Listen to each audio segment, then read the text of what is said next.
Hello there! Welcome to Kent Key Productions. I'm Crown Grace Kokon. Let's get into the video. Today's video we're asking the question of what if Afghanistan had peace?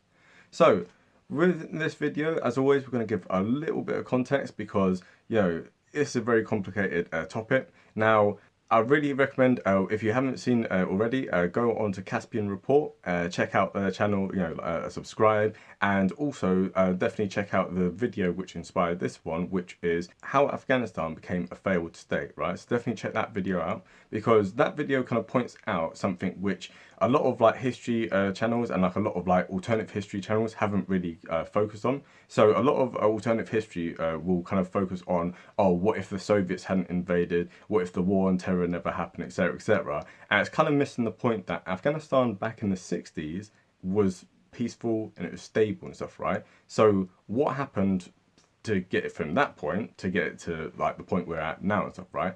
And so looking just at the Soviet invasion and all that stuff, it's kind of missing the point, because the early 1970s, in 1973, this is when the situation really began to change. So first off, I have to have a massive disclaimer, which is this, right?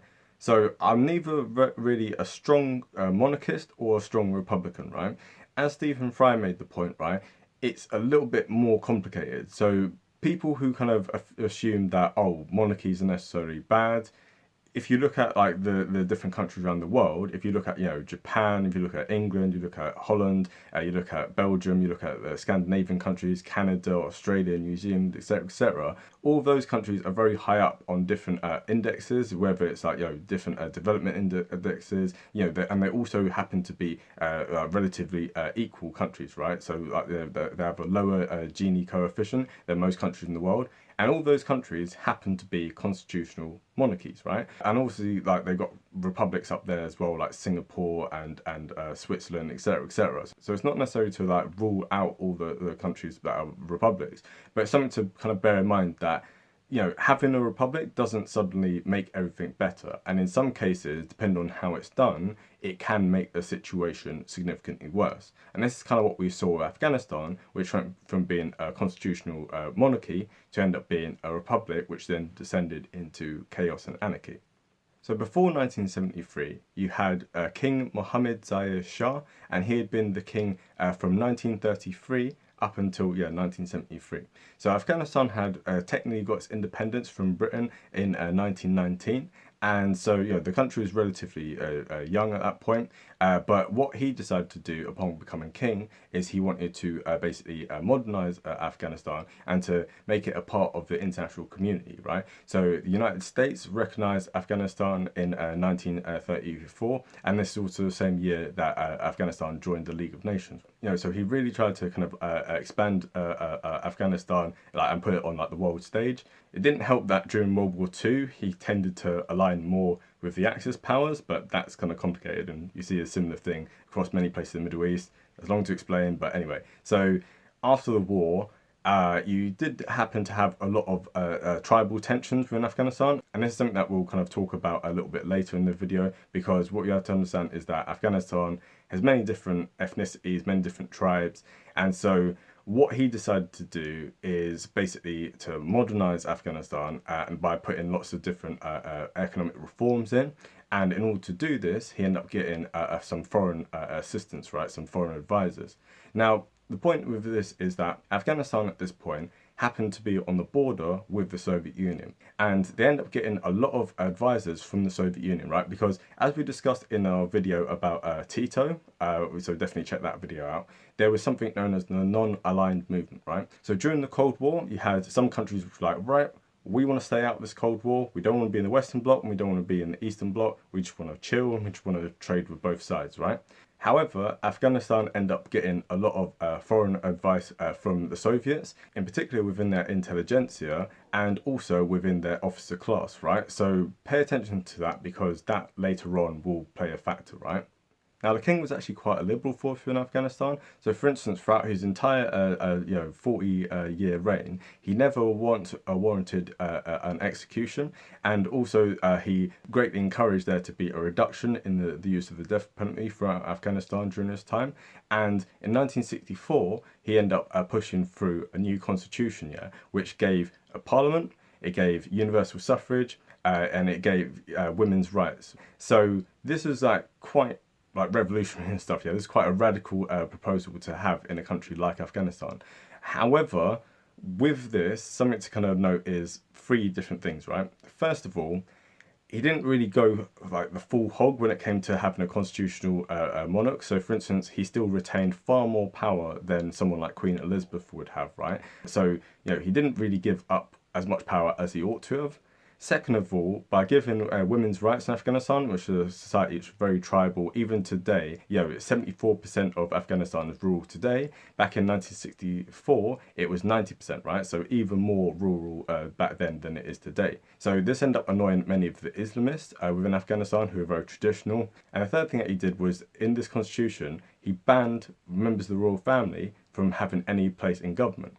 Which makes sense, we can see what he was trying to do. However, this had some unintended consequences. Now, one of the major unintended consequences of these reforms was that a certain Mohammed Daoud Khan, who was the cousin of the king, he had been the prime minister from 1953 to 1963, and he had put in a lot of reforms to Afghanistan to help modernize it. However, this new constitution, because it barred other members of the royal family from having any part in government, it meant that there was no path for him to ever have any control, or for any member of the royal family, right? So you can understand why the king decided to do this, because obviously if you've got a modern country and stuff, you don't really want like members of the royal family and like the aristocracy and etc. to be playing a part in the government, yeah?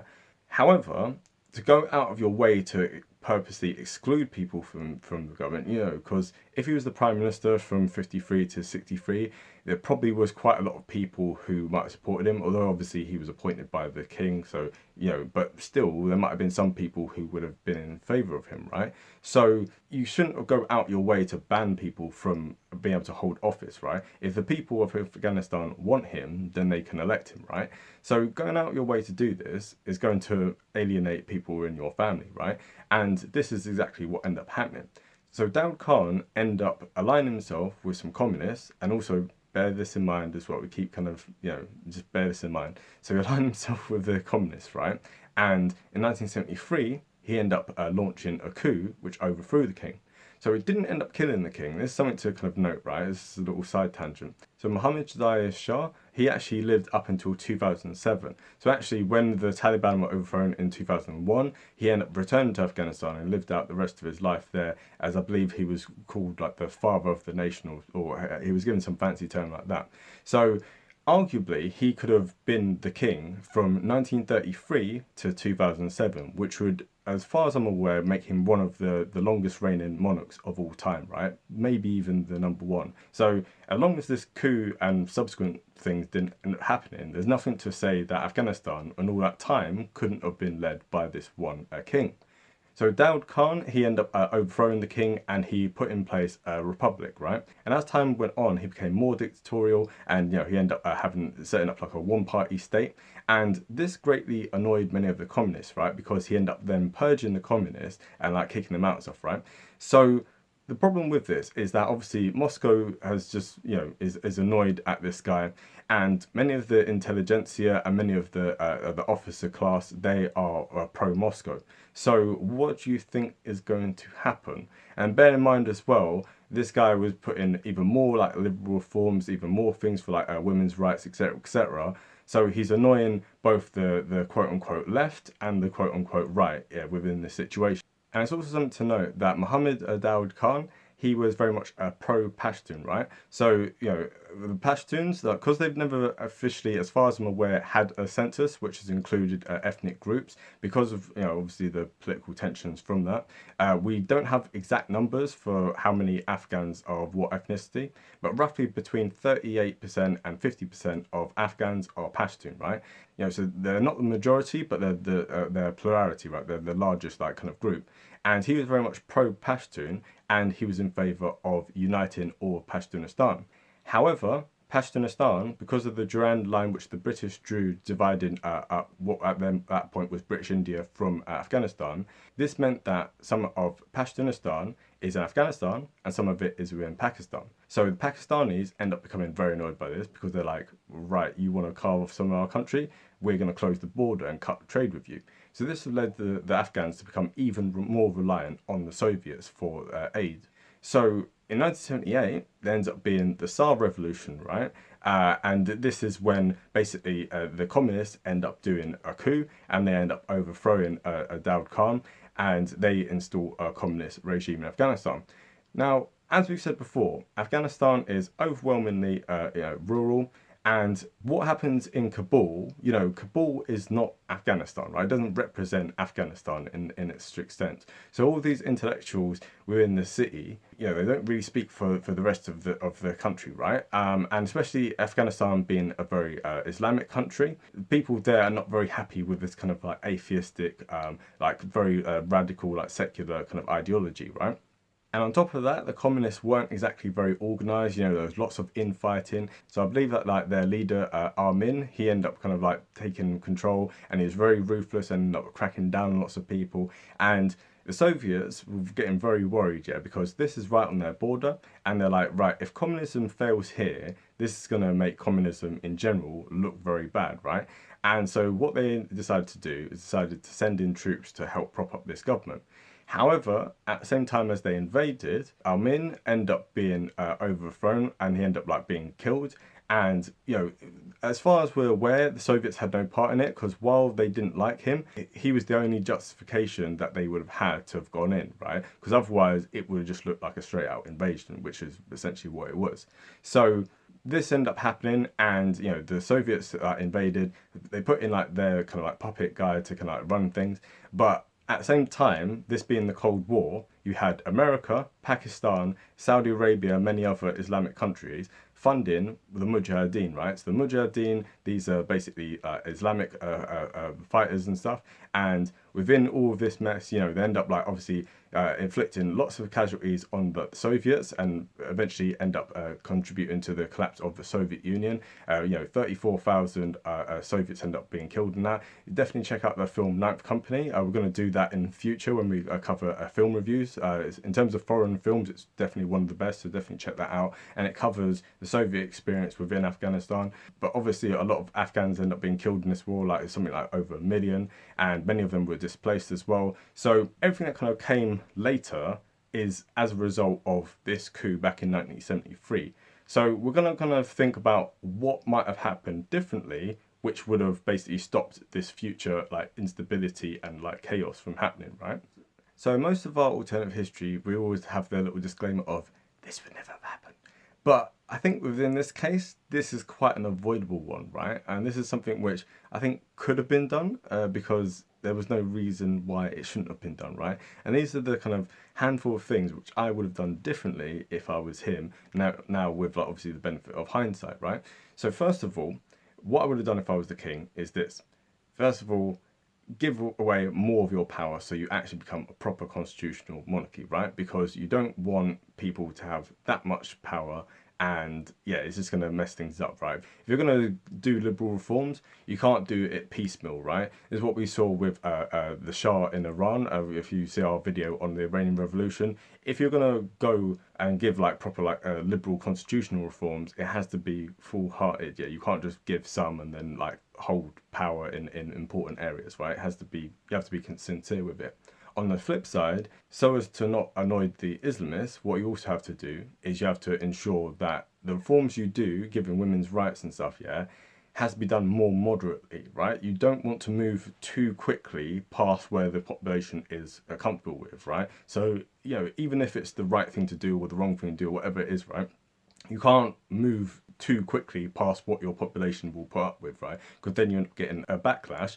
And if you're happy with that backlash, if you're happy to, crush that backlash, that's fine in a practical sense, but it's not really worth it, right? And also, if you're trying to liberalise the country, you don't want to have to do that. So as much as possible, if you want to govern by consent, which you ought to do, then it has to be a more gradual thing, right? And you have to, do it. You have to inch the population into it, so that they're more comfortable with it.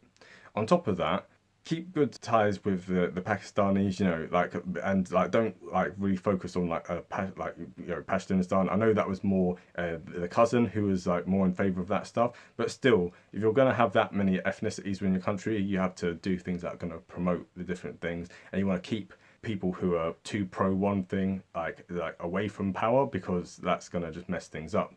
So that would allow more like closer ties with Pakistanis.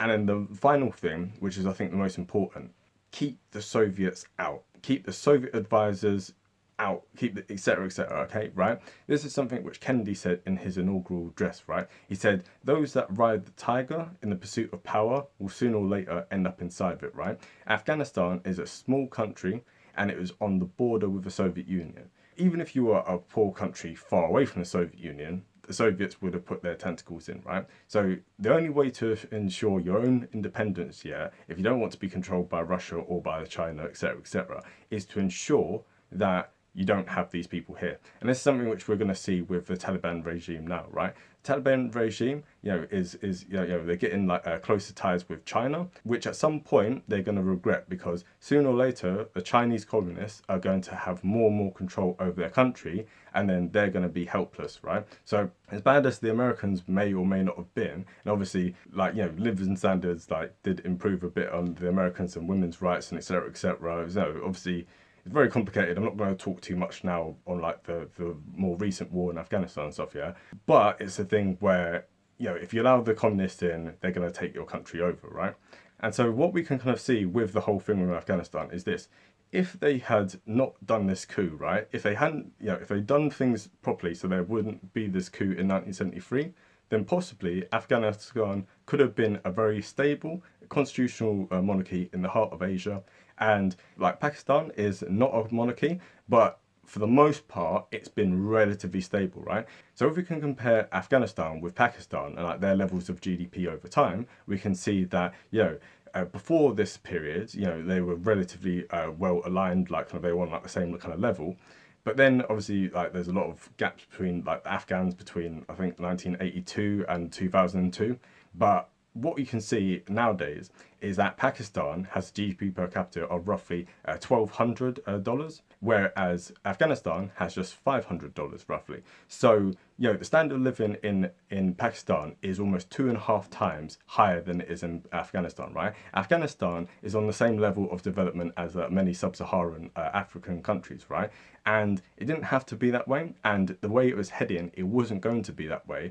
But because of the coup that happened in 1973 and all the subsequent things that happened after that, you had 48 years of instability and bad governance in Afghanistan, and that's why Afghanistan and that region today is in turmoil, right? So it's a little bit late for that now. Obviously, you can't really bring back the monarchy now, etc., but it's something to kind of note that however Afghanistan eventually gets fixed, it's going to have to have kind of better governance than it has had over the past 48 years. That's the bare minimum, right? It needs to stop the corruption, needs to, etc., right? So with that being said, that's basically the conclusion of this video. So if you like this video, don't forget to hit the like button, obviously subscribe if you haven't already. We're trying to get to 50 likes per video now. We've kind of raised it from 20 to 50 now. Also as well, check out our merchandise and also our Patreon account as well, link in the description. And also as well, follow us on Instagram, because then any kind of things with regard to the merchandise will update you there. And also in the next video, you're going to be sport for choice once again. So you got 3 different choices here, right? So you got the Falklands, right? So like, what if Britain lost the Falklands War? You're going to have one on what if Biafra became independent. So this is to do with like the Biafran civil war in Nigeria, and my family were kind of caught up in that as well. But it's talk about like the consequences of if a country like Biafra had been able to get independent in like the late 60s, how it might have changed like kind of independence movements across Africa, like later like in preceding decades. And then also, the third choice is going to be on what if India and Pakistan were never partitioned, right? So that's obviously talking about 1947 and like all the consequences that kind of came from that. So let me know in the comment section which video you'd prefer, and then we'll do that for next time, right? So with that being said, have a great day and bye.